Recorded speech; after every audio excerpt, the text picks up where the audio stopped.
Paradoks terbesar dalam hidup seorang pria bukanlah musuh yang menyerang dari depan, melainkan teman yang merusak dari dalam. Mereka tidak datang dengan pedang, mereka datang dengan senyuman, dengan keluhan, dengan pujian palsu. Mereka adalah parasit energi yang Anda undang sendiri ke dalam hidup Anda, dan tanpa disadari, mereka menggerogoti fondasi mental Anda. Hari ini, kita tidak akan berbicara tentang musuh yang jelas. Kita akan menyalakan lampu di ruang-ruang gelap hubungan sosial Anda dan mengungkap 5 tipe teman yang sebenarnya adalah musuh terburuk bagi ketenangan dan kekuatan mental Anda. Ini adalah kebenaran yang tidak nyaman, kebenaran yang hanya dipahami oleh segelintir pria yang berani melihat realitas apa adanya. Setelah video ini, Anda tidak akan pernah melihat lingkaran pertemanan Anda dengan cara yang sama. Sebelum kita mulai, saya ingin Anda menulis di kolom komentar. Pernahkah Anda merasa lebih lelah dan terkuras secara mental setelah bertemu dengan seorang teman? Ya atau tidak? Mari kita lihat seberapa umum masalah ini. Dunia modern terobsesi dengan kuantitas, jumlah pengikut, jumlah koneksi, jumlah teman. Kita diajarkan bahwa lingkaran sosial yang besar adalah tanda kesuksesan dan kebahagiaan. Tapi para filsuf Stoa, para master ketahanan mental, mengajarkan hal yang sebaliknya. Mereka memahami bahwa lingkungan Anda adalah cerminan dari pikiran Anda. Lingkungan yang kacau, penuh dengan negativitas dan drama akan menciptakan pikiran yang sama. Sebaliknya, lingkungan yang terkurasi, yang terdiri dari individu-individu yang kuat dan mendukung, akan memperkuat pikiran Anda. Masalahnya bukan kesepian, masalahnya adalah keramaian yang salah. Banyak pria merasa terjebak dalam hubungan yang sudah tidak lagi melayani pertumbuhan mereka, hanya karena takut dianggap tidak setia atau takut sendirian. Mereka membiarkan racun emosional masuk setiap hari atas nama persahabatan. Stoisisme mengajarkan kita untuk menjadi arsitek dari benteng batin kita. Dan arsitek yang bijaksana akan sangat selektif tentang gerbang mana yang dia biarkan terbuka. Video ini adalah panduan Anda untuk menjadi arsitek itu. Tipe pertama, C. Pesimis kronis. Ini adalah tipe teman yang paling umum dan mungkin paling berbahaya karena sifatnya yang merusak secara perlahan. Dia bukan hanya orang yang sesekali memiliki hari yang buruk. Dia adalah seorang arsitek realitas negatif. Baginya, setiap peluang adalah masalah yang tersembunyi, setiap kesuksesan adalah kebetulan yang akan segera berakhir, dan setiap rencana adalah resep untuk bencana.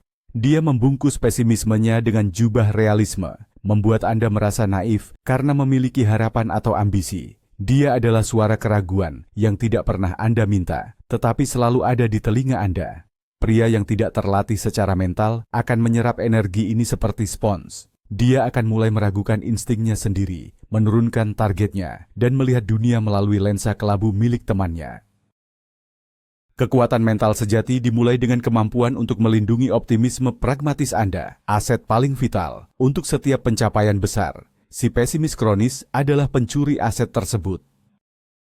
Bagaimana si pesimis kronis beroperasi? Dia tidak akan secara terang-terangan mengatakan, "Kamu akan gagal." Itu terlalu konfrontatif. Sebaliknya, dia menggunakan racun yang lambat dan halus. Ketika Anda bersemangat tentang proyek baru, dia akan berkata, "Wah, kedengarannya sulit. Kamu yakin punya waktu untuk itu?"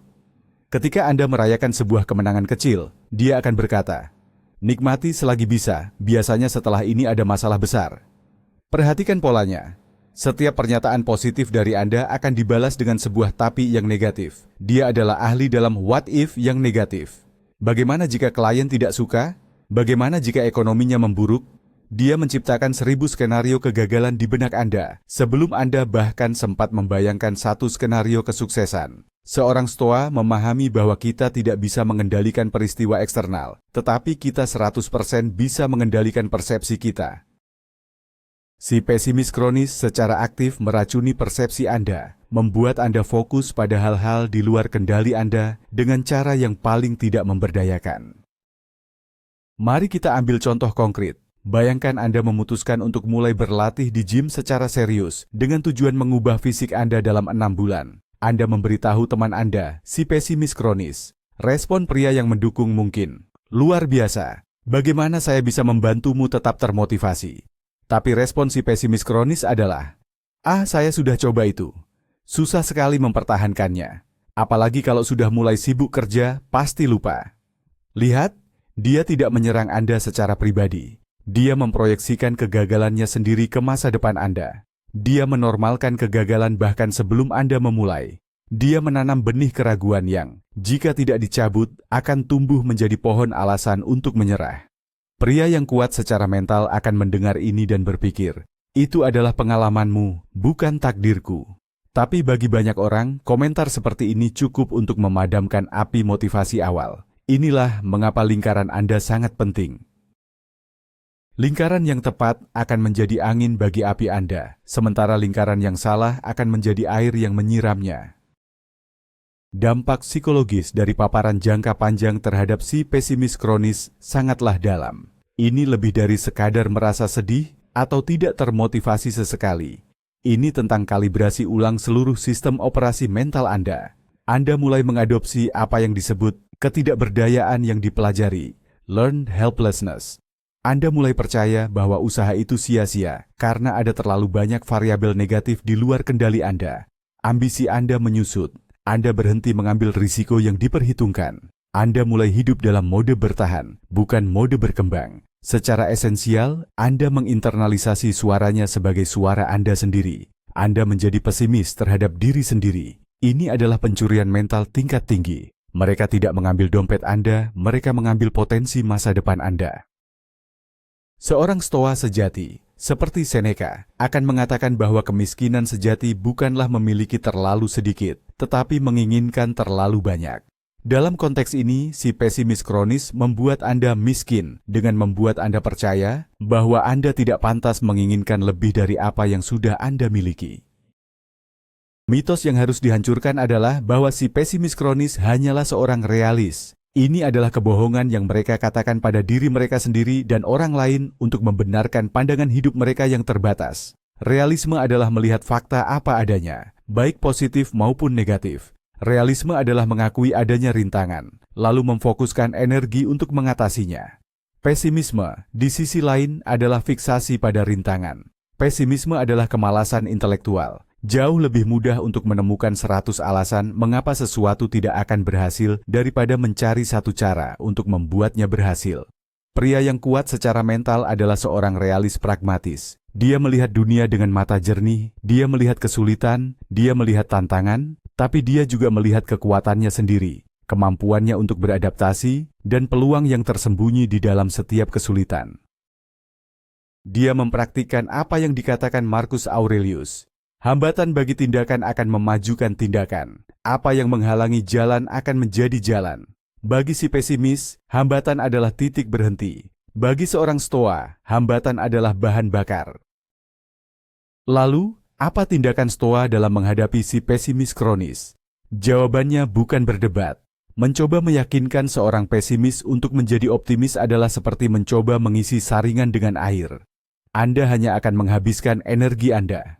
Mereka seringkali terikat pada identitas mereka sebagai orang yang melihat kebenaran yang pahit. Setiap upaya Anda untuk menunjukkan sisi positif akan dianggap sebagai naif.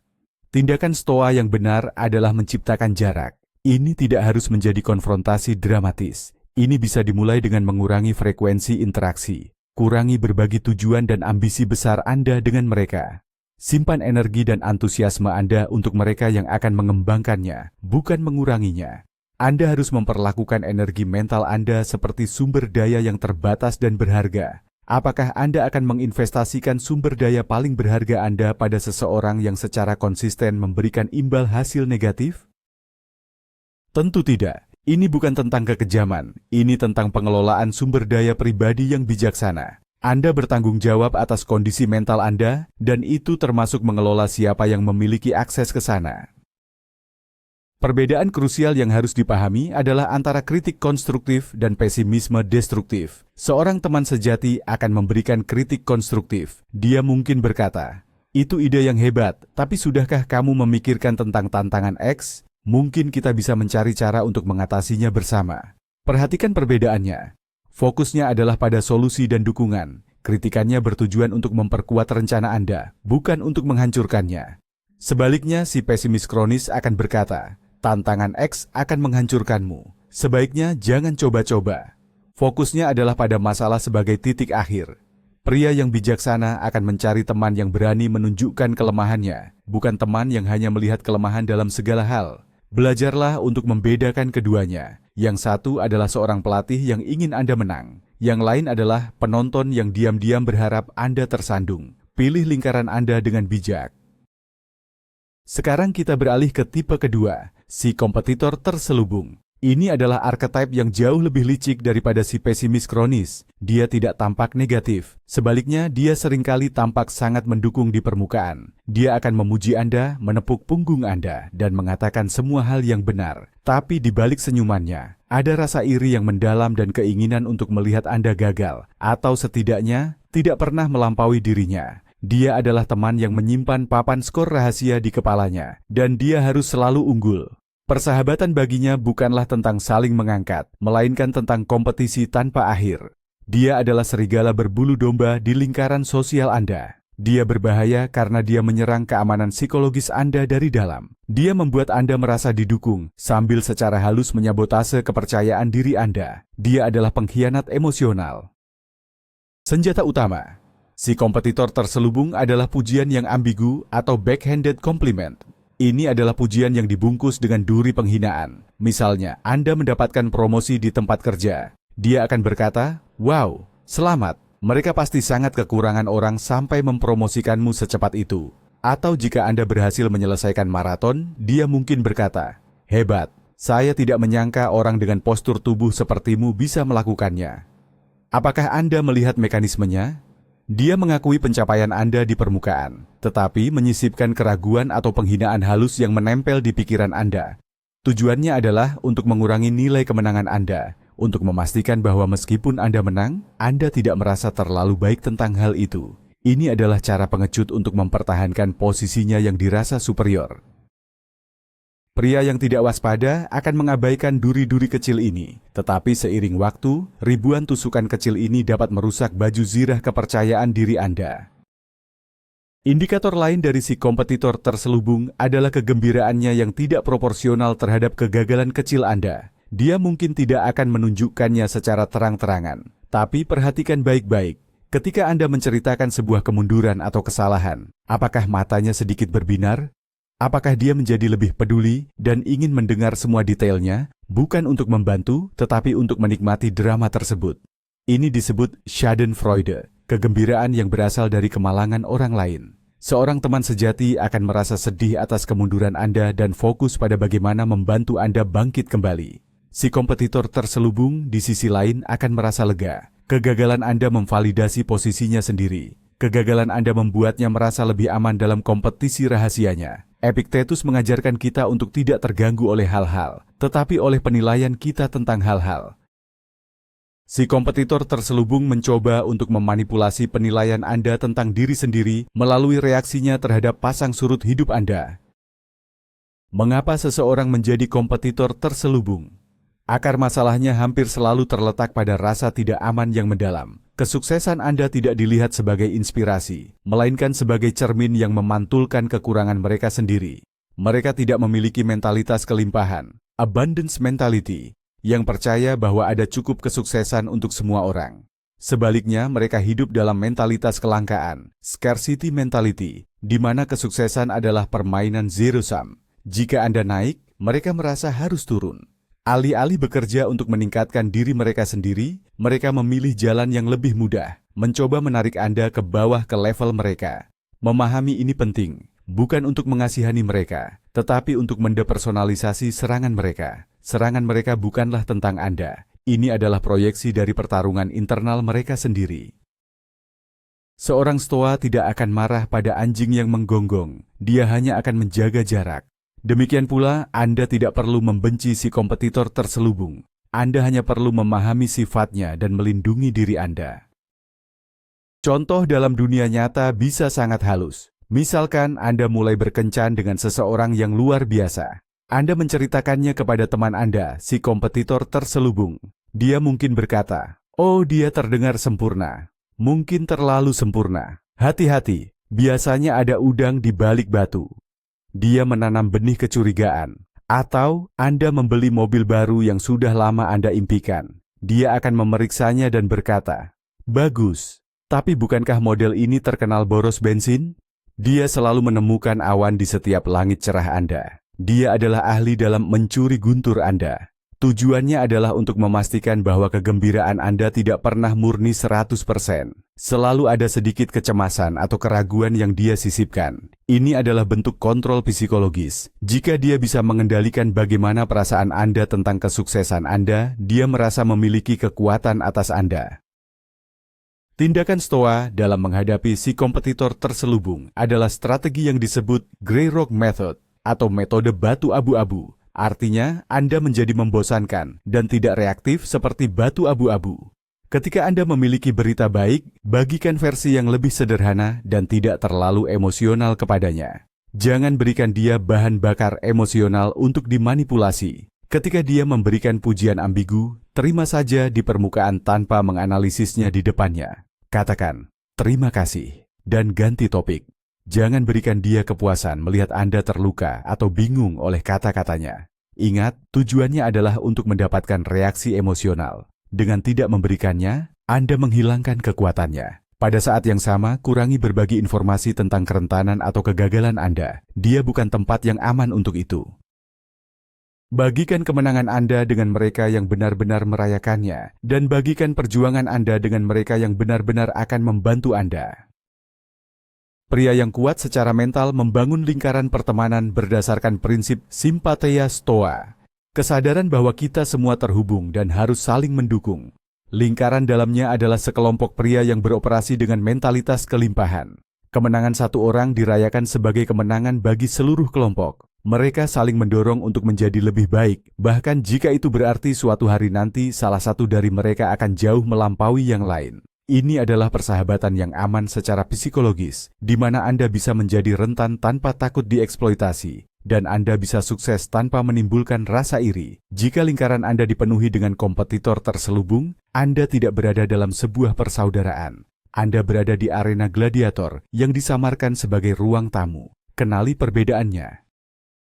Tipe ketiga, yang menguras energi dengan cara yang berbeda adalah si korban abadi. Orang ini hidup dalam narasi di mana dia selalu menjadi korban keadaan, korban orang lain, korban sistem. Tidak ada yang pernah menjadi kesalahannya. Dia adalah kapal tanpa kemudi yang terombang-ambing di lautan ketidakadilan, dan dia selalu mencari pelabuhan di telinga Anda untuk menumpahkan semua keluh kesahnya. Dia tidak mencari solusi, dia mencari simpati. Dia tidak ingin nasihat, dia ingin validasi atas status korbannya. Dia adalah lubang hitam emosional. Semua energi positif, semua saran konstruktif, semua optimisme yang Anda berikan kepadanya akan tersedot ke dalam dan menghilang tanpa jejak. Setelah percakapan dengannya, Anda merasa lelah, frustrasi, dan tidak berdaya. Anda telah memberikan transfusi energi, dan dia tetap kosong. Mekanisme operasi si korban abadi adalah melalui manipulasi rasa bersalah dan empati Anda. Pria secara alami cenderung ingin memecahkan masalah. Ketika seseorang datang kepada kita dengan masalah, insting pertama kita adalah mencari solusi. Si korban abadi mengeksploitasi insting ini. Anda akan menawarkan 10 solusi yang mungkin, dan dia akan memiliki 11 alasan mengapa tidak ada yang akan berhasil. Ya, tapi adalah frasa favoritnya. Setelah beberapa saat, Anda menyadari bahwa Anda lebih peduli untuk menyelesaikan masalahnya daripada dia sendiri.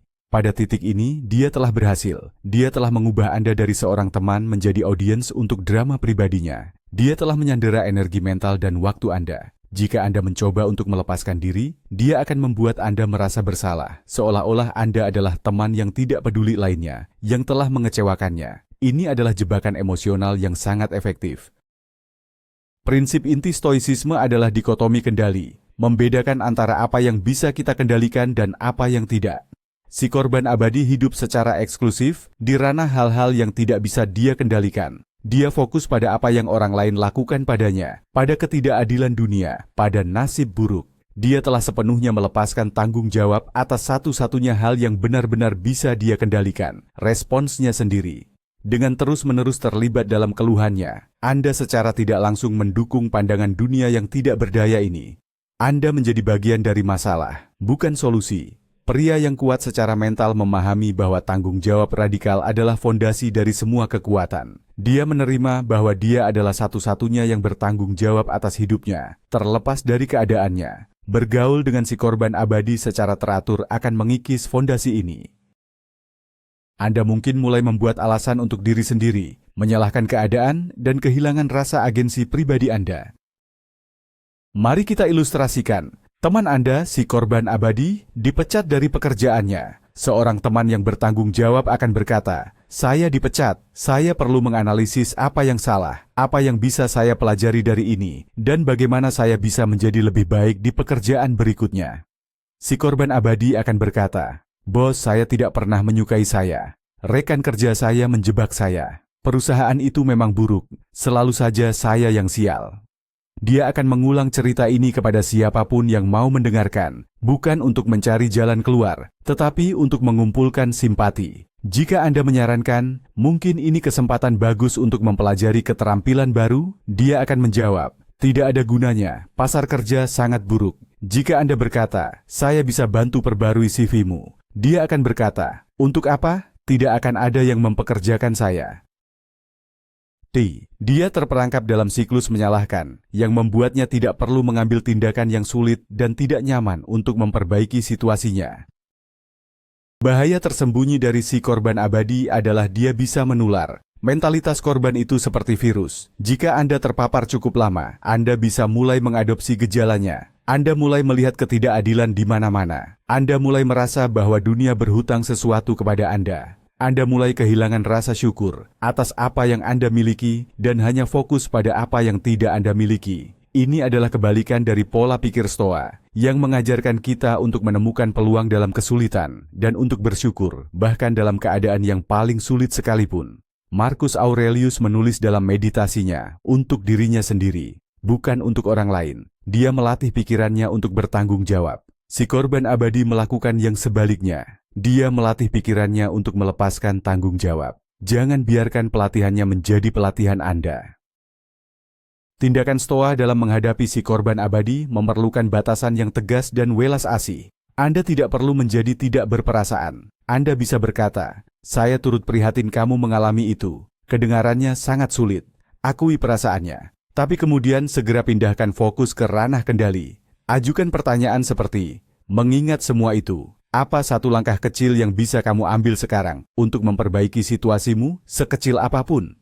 Jika dia menolak dan kembali ke mode keluhan, jangan ikut bermain. Anda bisa berkata, "Saya bersedia membantumu bertukar pikiran tentang solusi, tetapi saya tidak bisa terus-menerus mendengarkan keluhan yang sama tanpa ada niat untuk bertindak. Itu tidak baik untukmu dan itu menguras energi saya."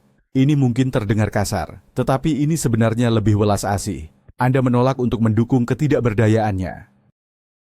Anda memperlakukannya sebagai agen yang mampu, bukan sebagai korban yang tidak berdaya. Beberapa orang akan membenci Anda karena ini. Orang yang tepat pada akhirnya akan menghormati Anda.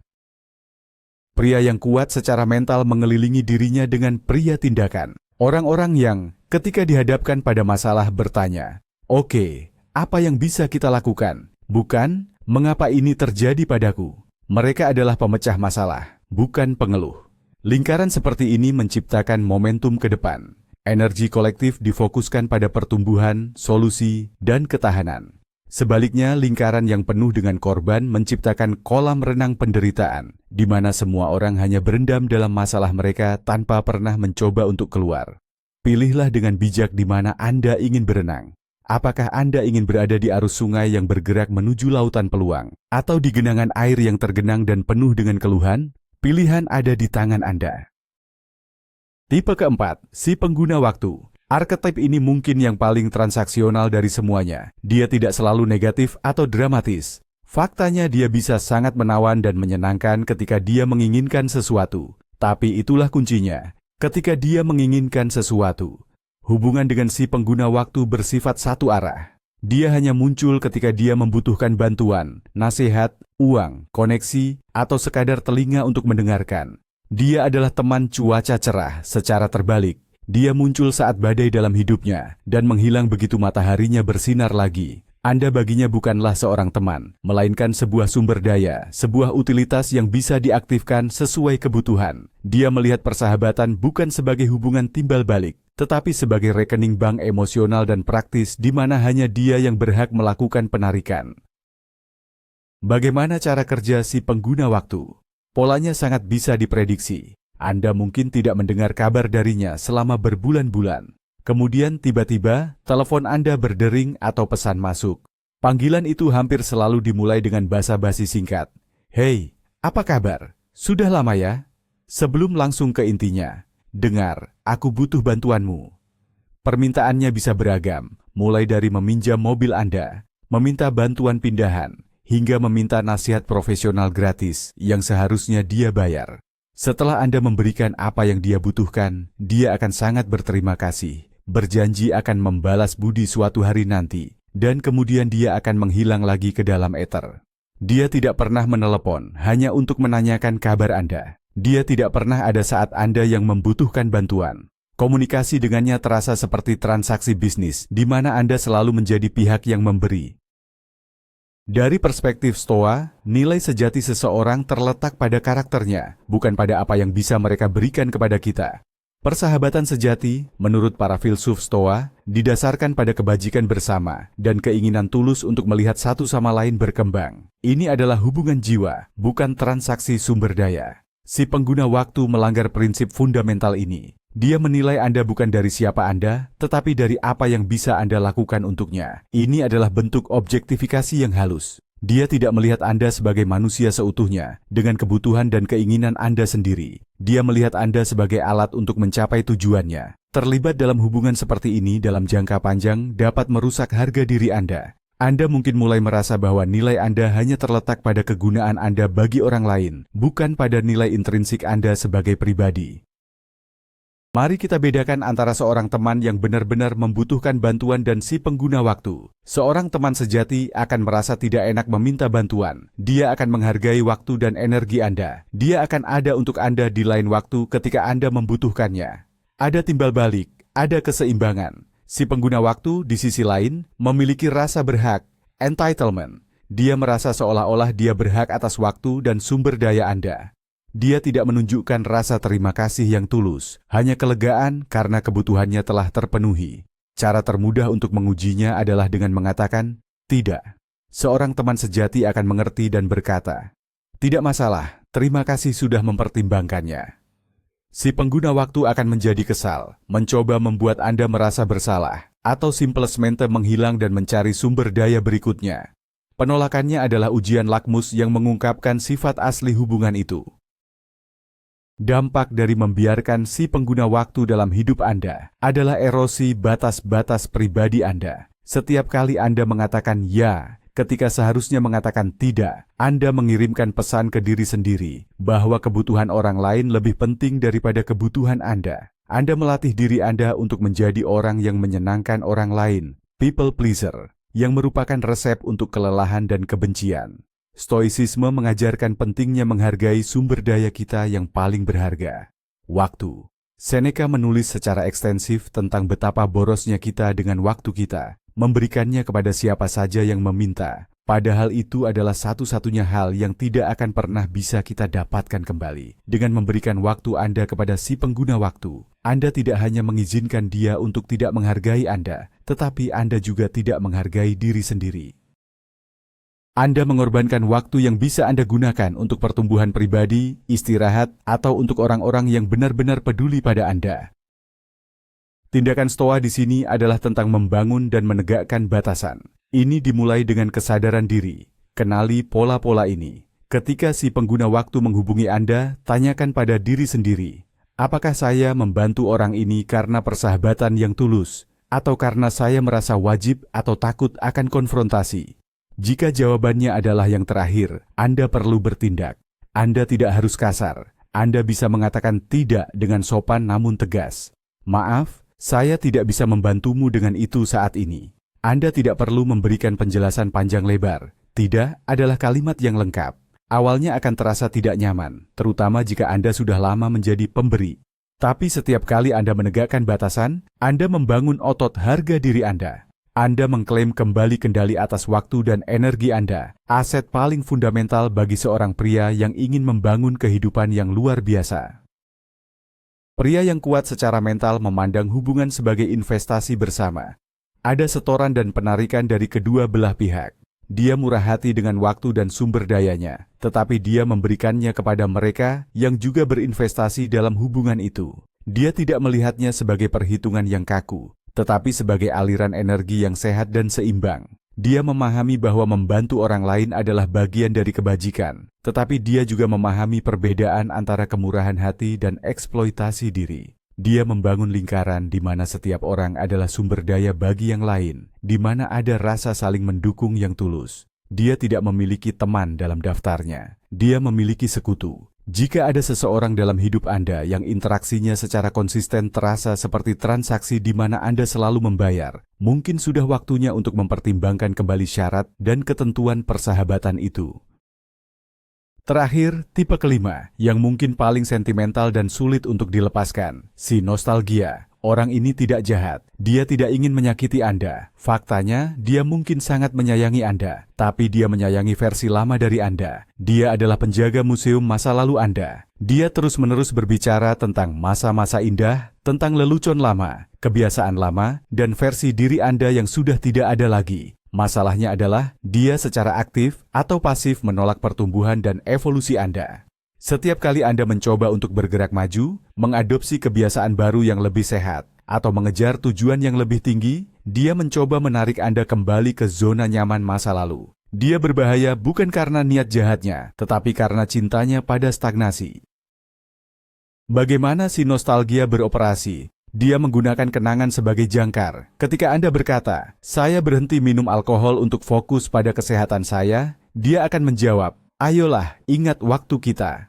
Dan menceritakan kisah lucu dari masa lalu yang melibatkan alkohol. Dia mencoba membuat Anda merasa seolah-olah Anda mengkhianati diri Anda yang sebenarnya, atau persahabatan kalian dengan berubah.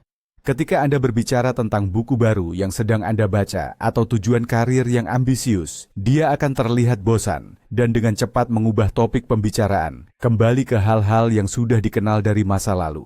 Dia tidak tertarik pada siapa Anda saat ini atau siapa Anda akan menjadi. Dia hanya nyaman dengan siapa Anda dulu. Dia membuat pertumbuhan terasa seperti sebuah kehilangan, bukan sebuah keuntungan. Perspektif Stoa menekankan kemajuan moral dan intelektual yang konstan. Menjadi seorang prokopton, atau seseorang yang membuat kemajuan, adalah tujuan utama. Hidup adalah tentang menjadi versi diri Anda yang lebih baik setiap hari. Si nostalgia adalah antitesis dari prinsip ini. Dia merayakan versi Anda yang kurang disiplin, kurang bijaksana, dan kurang berkembang. Dia secara tidak sadar merasa terancam oleh pertumbuhan Anda karena itu menyoroti stagnasinya sendiri. Jika Anda berubah, itu berarti dia juga harus berubah, dan itu menakutkan. Jadi, alih-alih terinspirasi oleh perubahan Anda, dia mencoba untuk menyabotasenya agar dia bisa tetap merasa nyaman di dunianya yang tidak berubah. Dia adalah pengingat konstan akan kebiasaan-kebiasaan yang sedang Anda coba tinggalkan. Bayangkan Anda telah memutuskan untuk bangun jam 5 pagi setiap hari untuk bermeditasi dan berolahraga. Anda merasa luar biasa, lebih fokus dan berenergi. Anda bertemu dengan si nostalgia dan dia berkata, "Wah, kamu jadi membosankan sekali. Ingat waktu kita biasa begadang sampai jam 3 pagi main video game? Itu baru hidup." Dia membingkai disiplin baru Anda sebagai sesuatu yang negatif, dan kebiasaan lama yang merusak sebagai sesuatu yang positif. Dia mencoba menarik Anda kembali ke dalam mentalitas kepiting dalam ember, crab bucket mentality, di mana setiap kepiting yang mencoba memanjat keluar ditarik kembali oleh yang lain. Bagi pria yang sedang dalam perjalanan transformasi, si nostalgia bisa menjadi salah satu rintangan terbesar, karena dia datang dengan kedok persahabatan dan kenangan indah. Penting untuk dipahami bahwa tidak semua nostalgia itu buruk. Mengenang masa lalu yang indah dengan teman-teman bisa menjadi pengalaman yang menyenangkan dan mengikat.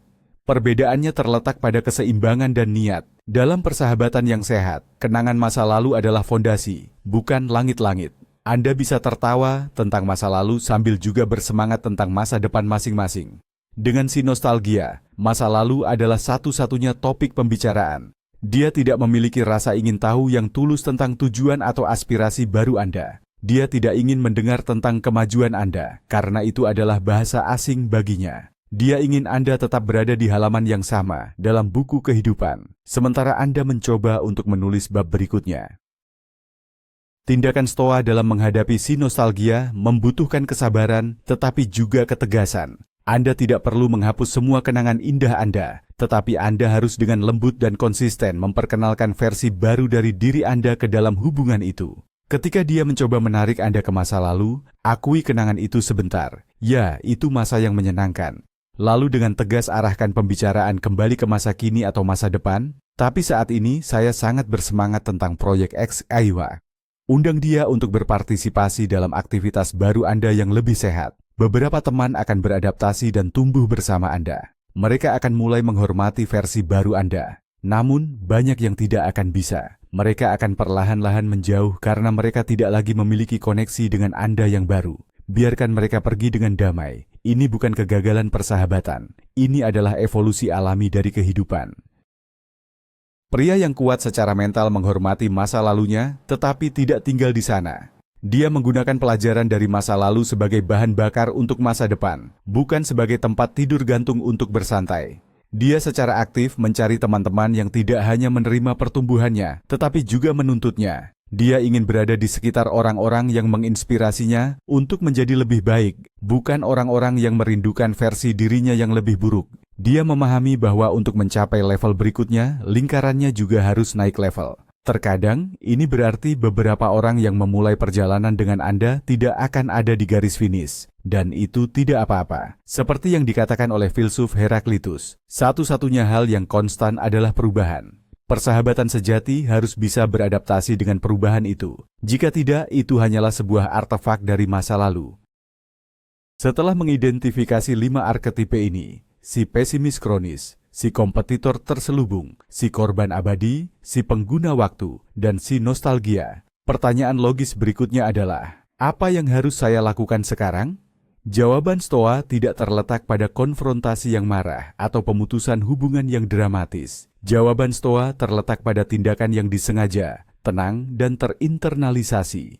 Ini dimulai dengan audit yang jujur. Ambil selembar kertas dan tuliskan nama-nama orang yang paling sering berinteraksi dengan Anda. Di sebelah setiap nama, tuliskan bagaimana perasaan Anda setelah menghabiskan waktu bersama mereka. Berenergi atau terkuras, terinspirasi atau berkecil hati, lebih kuat atau lebih lemah. Jadilah brutal dan jujur pada diri sendiri. Data ini adalah titik awal Anda. Anda tidak bisa mengelola apa yang tidak Anda ukur. Langkah kedua adalah pergeseran fokus internal. Stoicisme mengajarkan kita untuk berhenti mencoba mengubah orang lain. Itu adalah tugas yang sia-sia dan membuat frustrasi, karena itu berada di luar kendali kita. Satu-satunya hal yang bisa Anda kendalikan adalah pilihan Anda sendiri. Dengan siapa Anda menghabiskan waktu, informasi apa yang Anda bagikan, dan energi apa yang Anda izinkan masuk ke dalam hidup Anda. Alih-alih berpikir, bagaimana saya bisa membuat teman saya berhenti mengeluh? Mulailah berpikir, bagaimana saya bisa mengelola interaksi saya untuk melindungi ketenangan saya? Pergeseran dari kontrol eksternal ke kontrol internal ini adalah inti dari kekuatan Stoa. Anda berhenti menjadi korban dari perilaku orang lain dan menjadi arsitek dari pengalaman Anda sendiri. Implementasi praktis dari ini adalah konsep kurasi sadar. Pikirkan lingkaran sosial Anda seperti taman. Beberapa tanaman adalah bunga yang indah yang memberi Anda kegembiraan dan keindahan. Tanaman lain adalah sayuran bergizi yang menopang Anda, dan beberapa tanaman adalah gulma. Gulma ini menyedot nutrisi dari tanah dan mencekik tanaman yang sehat. Seorang tukang kebun yang bijaksana tidak membenci gulma. Dia hanya secara sistematis mencabutnya, agar tanamannya yang berharga bisa tumbuh subur. Proses ini tidak dilakukan sekali, tetapi terus-menerus. Demikian pula Anda harus secara aktif mencabuti pengaruh negatif dari hidup Anda. Ini bisa berarti mengurangi waktu, menetapkan batasan, atau dalam beberapa kasus, memotong hubungan sepenuhnya. Ini bukan tindakan agresi, ini adalah tindakan pemeliharaan taman mental Anda. Bagi banyak pria, gagasan untuk memutuskan pertemanan terasa sangat sulit. Kita dikondisikan untuk percaya pada kesetiaan tanpa syarat, tapi stoicisme mengajarkan kesetiaan pada kebajikan dan pertumbuhan di atas segalanya. Jika sebuah hubungan secara konsisten menarik Anda menjauh dari versi terbaik diri Anda, maka mempertahankan hubungan itu bukanlah kesetiaan. Itu adalah sabotase diri. Terkadang, keputusan yang paling setia pada diri sendiri dan potensi Anda adalah dengan melepaskan. Ingat, melepaskan tidak harus berarti kebencian. Anda bisa melepaskan seseorang dengan harapan baik, mengakui bahwa jalan Anda telah berbeda. Anda bisa berterima kasih atas pelajaran yang mereka ajarkan kepada Anda, bahkan jika pelajaran itu adalah tentang tipe orang yang tidak ingin Anda miliki dalam hidup Anda. Saat Anda mulai menciptakan ruang kosong dengan mengurangi pengaruh negatif, langkah berikutnya yang krusial adalah mengisi ruang itu dengan pengaruh positif. Alam tidak menyukai kekosongan. Jika Anda tidak secara sadar memilih siapa yang akan mengisi ruang itu, orang-orang lama atau tipe orang yang sama akan kembali masuk. Carilah secara aktif orang-orang yang mewujudkan kualitas yang Anda kagumi: ketahanan, tanggung jawab, ambisi, dan pola pikir positif. Carilah mentor. Bergabunglah dengan kelompok di mana standar yang diharapkan tinggi. Kelilingi diri Anda dengan orang-orang yang permainannya berada di level yang lebih tinggi dari Anda. Awalnya mungkin terasa mengintimidasi, tetapi itu adalah cara tercepat untuk tumbuh. Lingkungan Anda harus menjadi sumber inspirasi, bukan sumber penghiburan dalam stagnasi. Proses ini akan menguji Anda. Anda mungkin akan merasa kesepian pada awalnya. Anda mungkin akan dituduh telah berubah atau menjadi sombong. Ini adalah reaksi alami dari orang-orang yang merasa tidak nyaman dengan pertumbuhan Anda. Epictetus memperingatkan, jika Anda ingin meningkat, bersiaplah untuk dianggap bodoh dan dungu. Dalam konteks modern, ini berarti bersiaplah untuk disalahpahami.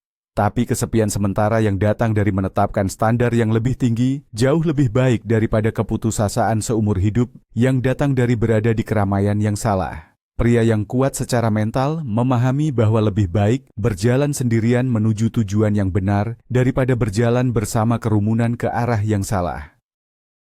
Ingatlah bahwa tujuan akhir dari latihan ini bukanlah untuk menciptakan kehidupan yang terisolasi dan tanpa tantangan. Tujuannya adalah untuk membangun fondasi mental yang begitu kuat, sehingga Anda dapat berinteraksi dengan semua tipe orang tanpa terpengaruh secara negatif. Tujuannya adalah untuk menjadi benteng, bukan spons. Tetapi untuk membangun benteng itu, Anda pertama-tama memerlukan lingkungan yang aman dan mendukung, bebas dari penyabot internal. Setelah benteng Anda kokoh, Anda akan menemukan bahwa Anda dapat menawarkan kekuatan dan stabilitas kepada orang lain tanpa mengorbankan ketenangan Anda sendiri.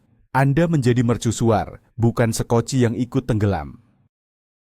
Sekarang, mari kita bahas tentang si pesimis kronis dari sudut pandang yang berbeda. Seringkali, orang ini adalah cerminan dari ketakutan internal kita sendiri. Kita mungkin mentolerir pesimismenya karena ada bagian dari diri kita yang setuju dengannya. Suara keraguannya terasa familiar karena itu adalah gema dari suara keraguan kita sendiri.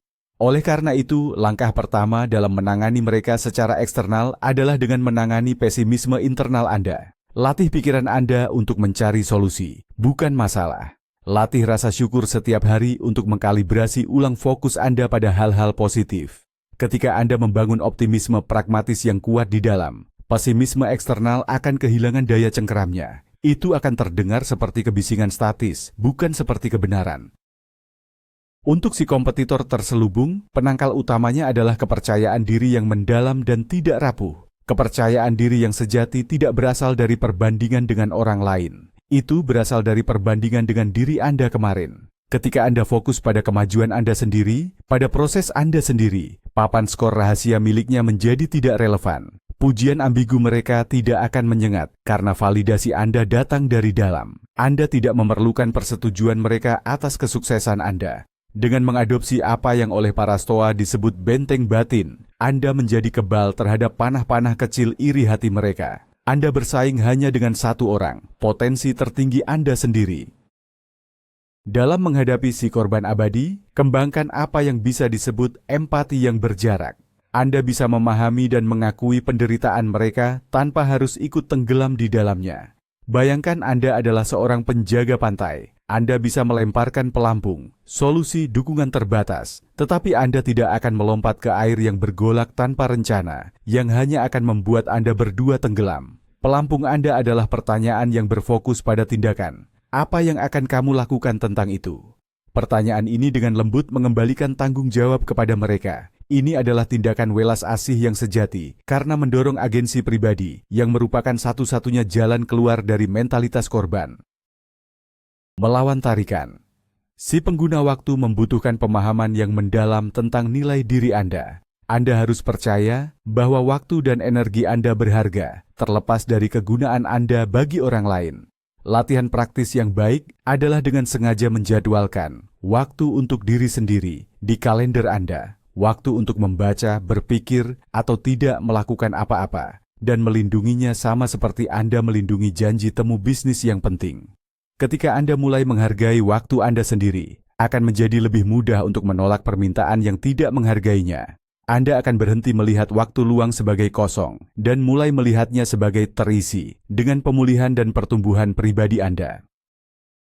Dan untuk si nostalgia, penawarnya adalah visi masa depan yang menarik dan jelas. Ketika Anda tahu kemana Anda akan pergi, tarikan masa lalu akan melemah. Jika tujuan Anda cukup besar dan menginspirasi, Anda tidak akan tergoda untuk kembali ke kebiasaan lama yang nyaman. Bagikan visi ini dengan antusias. Beberapa teman nostalgia mungkin akan terinspirasi dan ingin bergabung dengan Anda dalam perjalanan ke masa depan. Yang lain tidak.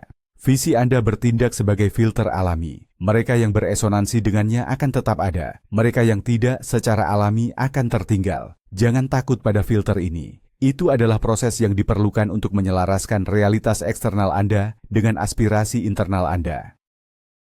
Penting untuk diingat bahwa orang jarang masuk secara rapi ke dalam satu kategori saja. Seseorang bisa menjadi pesimis kronis dan korban abadi pada saat yang sama. Orang lain bisa menjadi pengguna waktu yang juga seorang nostalgia. Kategori-kategori ini hanyalah alat, lensa untuk membantu Anda melihat pola perilaku yang merusak. Jangan terjebak pada label, fokuslah pada dampak yang dimiliki perilaku tersebut terhadap keadaan mental Anda. Pertanyaan utamanya selalu sama. Apakah interaksi dengan orang ini membuat saya lebih kuat, lebih bijaksana, dan lebih tenang, atau sebaliknya? Salah satu kesalahan umum yang dilakukan pria saat melakukan audit sosial ini adalah merasa bersalah. Rasa bersalah karena meninggalkan teman, terutama teman lama.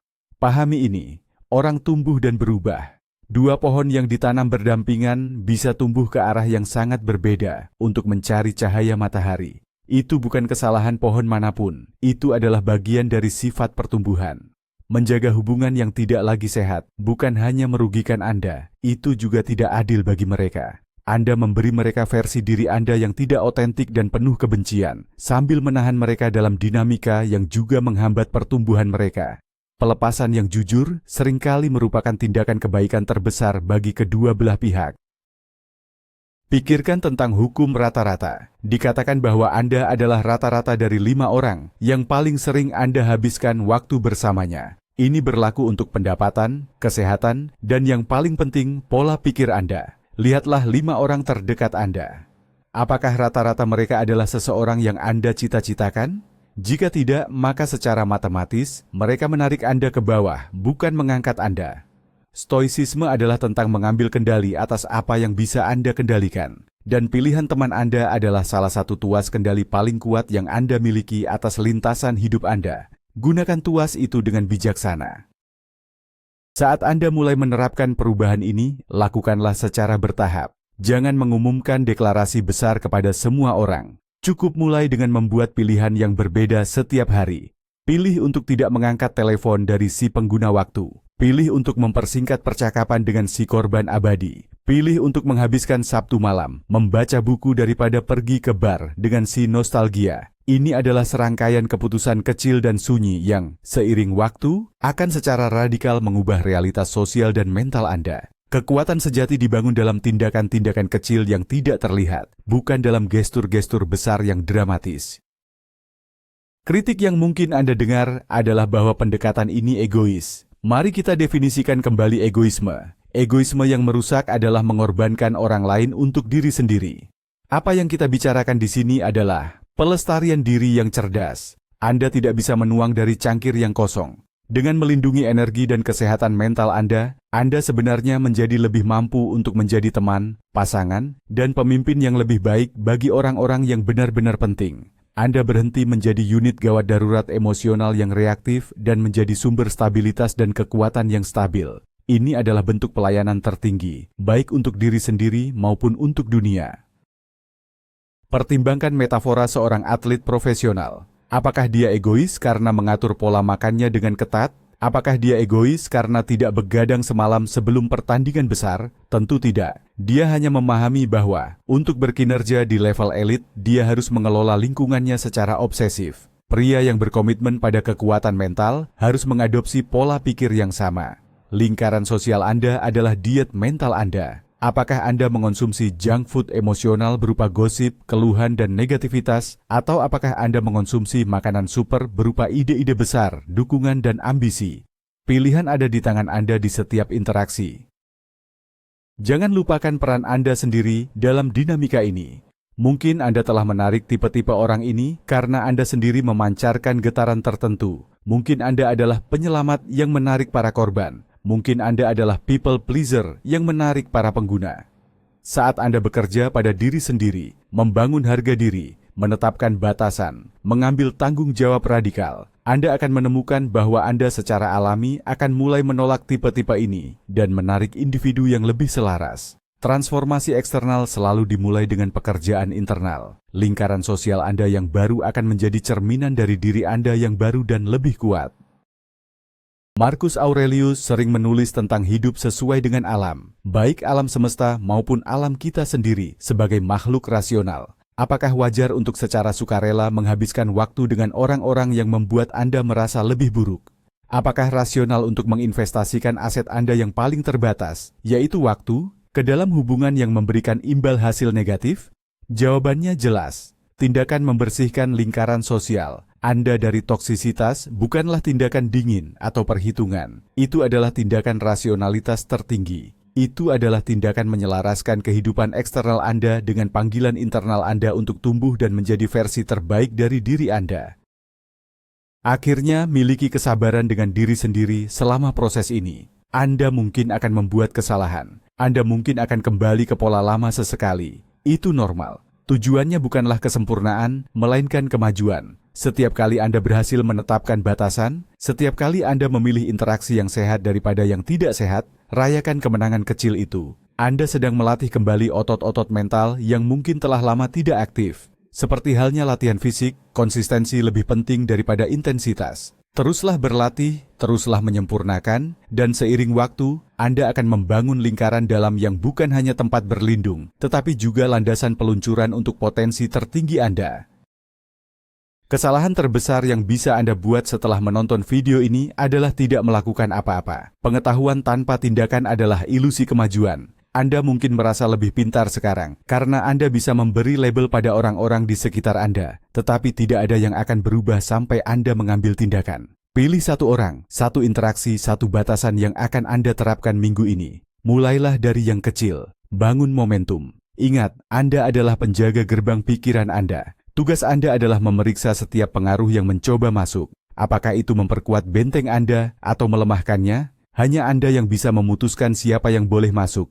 Lakukan tugas itu dengan keseriusan yang layak. Kita telah membedah 5 pencuri energi mental yang seringkali menyamar sebagai teman. Si pesimis, si kompetitor, si korban, si pengguna, dan si nostalgia. Mereka semua mewakili kekuatan yang menarik Anda menjauh dari pertumbuhan, ketenangan, dan kekuatan. Poin terpenting yang harus Anda bawa pulang dari sini bukanlah daftar nama orang yang harus dibuang. Poin utamanya adalah kesadaran radikal bahwa lingkaran sosial Anda bukanlah sesuatu yang terjadi begitu saja pada Anda. Itu adalah sesuatu yang Anda bangun dan kurasi, entah secara sadar atau tidak sadar. Kekuatan sejati bukanlah tentang memiliki banyak teman, tetapi tentang memiliki teman yang tepat dan keberanian untuk melepaskan yang salah. Anda bukan lagi reaktor pasif terhadap lingkungan Anda. Mulai hari ini, Anda adalah arsiteknya. Anda memegang cetak biru dan Anda memutuskan batu bata mana yang akan diletakkan dan mana yang akan disingkirkan. Terima kasih telah menginvestasikan waktu Anda yang berharga bersama kami. Jika wawasan ini beresonansi dengan Anda, berlanggananlah dan aktifkan notifikasi, karena perjalanan kita untuk membangun pria yang lebih kuat baru saja dimulai. Sekarang, untuk tindakan terakhir Anda hari ini, saya ingin Anda menjawab pertanyaan ini di kolom komentar. Dari 5 tipe ini, mana yang paling sering Anda temui, dan apa satu langkah konkret yang akan Anda ambil minggu ini untuk melindungi energi mental Anda darinya? Bagikan kebijaksanaan Anda.